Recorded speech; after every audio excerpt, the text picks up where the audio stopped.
round 2 is politics, in keeping with our original theme. And first is Laura. Okay, well, I found out quite a few different ones. I'm going to go with laws that never were, actually. So technically, any of the laws that were passed during the Civil War or Commonwealth during the Oliver Cromwell years basically don't exist because they weren't signed into Parliament by sovereignty. Therefore, anything that was passed during that time cannot be pursued, as it were, and have been mysteriously just sort of lapsed out of the history books, as it were. One such crime, or one such law, was that mince pies were made illegal. I'm quite happy that they're no longer illegal. Well, it depends. I don't know if this is the point when mince pies were actually mince pies were actually made out of mince, because at one point they were made of meat, and then they became the whole fruit thing. So maybe it's around that point. It was more a case of Cromwell made it illegal due to the pagan pageantry of most of the things that revolved around Christmas. So you've got the currants and the fruit and the things of mince pies, and the mead and the trees and the wreaths, and all of that was practically made illegal. In fact, part of it was that they decreed during that time, I think it was about 1642, that they decided that you had to fast on the last Wednesday of every month. In 1644, the last Wednesday of December was Christmas Day. So instead of feasting like a king, or Oliver Cromwell, because there wasn't a king, you had to fast all day. That doesn't sound very Christmassy to me. That's a bit of a dick move. Well, Yeah, also, that's not the Bob Cratchit way. that said, if we'd have been in the European Union then maybe a lot more people would have done the European thing of doing, the whole Christmas on Christmas Eve. Just saying. Look, I'm having enough arguments as it is about when certain beliefs should be followed. Don't you start chipping in. Fair enough. No, I like Christmas. I like Christmas too. I like all its pagan associations as well. I'm not a big fan, personally. Lies, all lies. You love my Christmas parties. Yeah, Christmas parties I are the like best. parties, don't get me wrong, but Christmas is a bit of an excuse for a party rather than... I mean, yes, the core message, I love spending time with the family and stuff like that, but it's just so much pressure. For the same reason I can't stand my own birthdays. It's fucking weird. I I'm can't just stand like, your birthday either.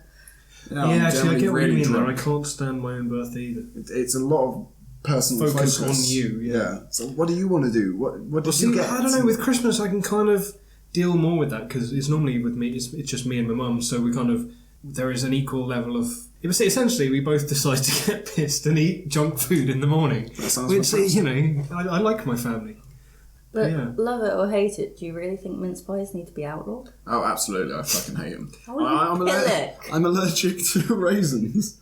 I Dried don't fruit. believe that for one No, second. I genuinely am. There's something in the drying process, and I'm not the only person. I lived with a professor of chemical engineering who is... Raisins then. No, I lived with a A raisin. professor of grapeology. And he can't have fermented. Anything that just begins to rot, he's quite seriously allergic to. I think that's called fussy. See, there is a difference. Dates. I can't eat dates because they make You me feel can't go sick. on dates. I think that's gonna- All you can't that eat either. dates because then they won't ask you out a second time. But it's always good to get a good meal. No, I'm not touching that one. Eating out or eating in? Nicely done, sir. Nicely done. I believe it's your fact next. Okay. Well, I know it's the politics round, but without going into the politics about Castro, mostly because I don't know anything about it, Fair enough. other than the CIA launched a covert program known as Operation Mongoose to topple the Cuban government by means of killing Castro. So, talking about the assassination attempts on Castro. I selected this one because of just how stupid some of these are. Seriously, they're like straight out of a Bond movie. So they tried to kill him with poisoned cigars, exploding cigars, a tuberculosis-infected scuba diving suit, along with a booby-trapped conch shell placed on the seafloor, a ballpoint pen containing a hypodermic syringe with preloaded poison, mafia-style drive-bys, femme fatales, LSD, and even a poison milkshake. See, all of these seem like legitimate ideas to me. They genuinely are. They could work on me. But the best Excellent. one, and in fact, the best one Go on, the best one. is saved because the man's so infamous, even his beard had its own assassination attempt.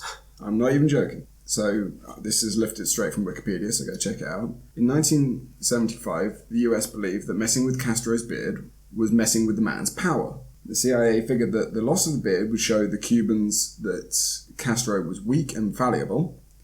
A half-baked scheme was hatched using thallium salts, the chemical in products like Nair, so The hair removal cream. stuff, in Castro's shoes or his cigar. The chemical would then be absorbed or inhaled and cause the famous facial hair to fall out. So, yeah. See, I'm wondering who else that would work on, because the only one I can think of at the moment is Brian Blessed.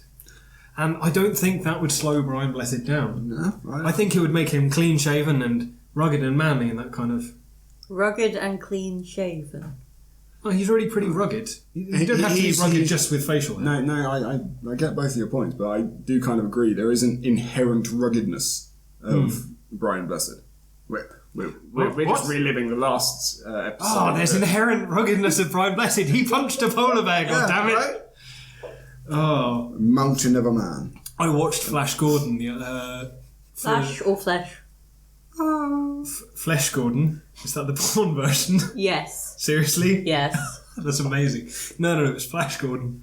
I hope it was because I sent a link to someone I worked with.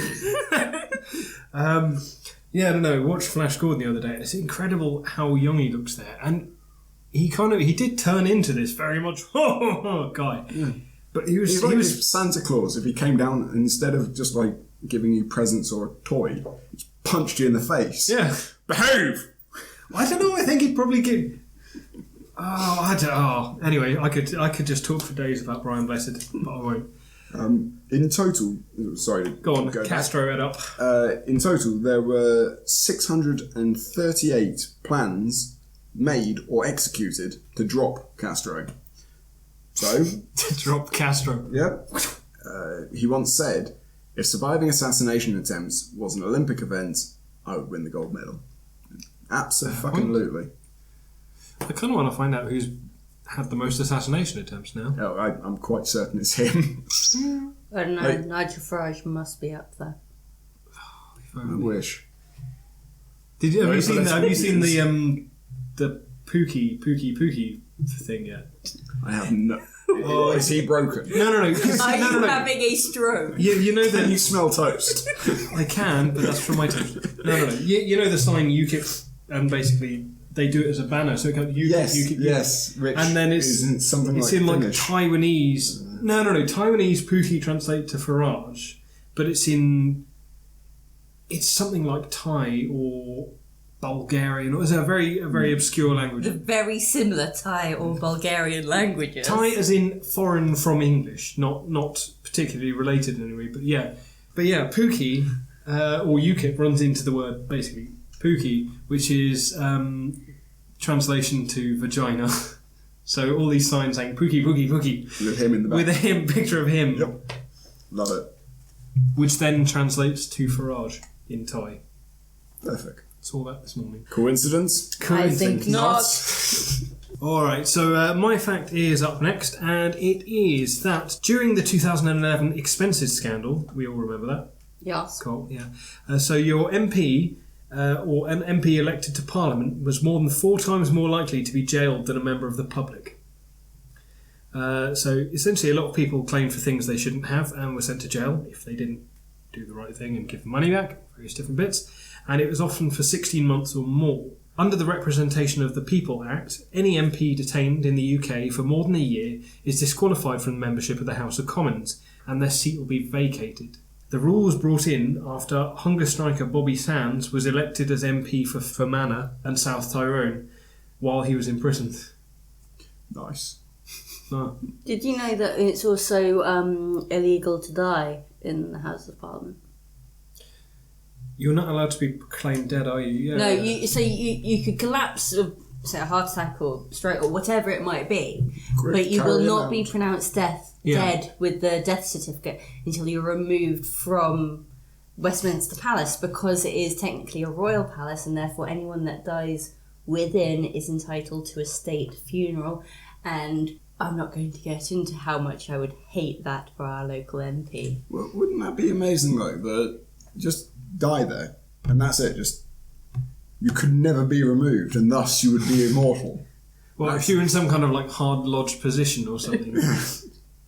Well, the honourable gentleman, please get to the back row. In fact, that's it, isn't it? You have to handcuff yourself there, swallow the key, and But when And you they- die, you defecate.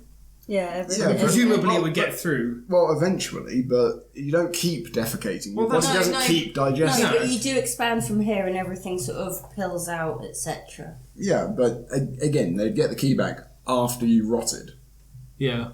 It would be an Or if unpleasant they few days. autopsy you. which they can't do because you're not dead. Okay, if they do a life-saving, in inverted quotes, Well, if they do a procedure. biopsy of you, maybe. That's the only way you could do around it, yeah.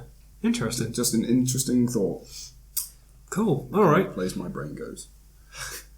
The dark places. Night is dark and full of terrors, and so is Dave's brain. I'm going to say, so is Dave. Both facts are true. I said, my fact voice, it must be true. So, for round 2, are we going with Laura's revoked laws, Dave's Castro versus the CIA, or my more criminal than usual MPs? Laura, who are you going for? I'm going to go with Castro. Just because, I want to go to Cuba. Cool, yeah, I think I'm going to go with Castro as well. Dave, who are you going to go for? I'm getting lucky here. I think I'm going to go for yours. Yay! This time? Pity vote. No. Cool, well done, Dave, on winning round 2. Woo! Cheered for himself, greedy bastard. Hey, I voted for myself in the first episode. No, you didn't. You didn't. No, you questioned whether thought or not you you- could, yeah. and then didn't. No one's ever voted for themselves. In fact, I think I'm going to vote for myself in the next round. Actually, no, I won't. I think Controversial.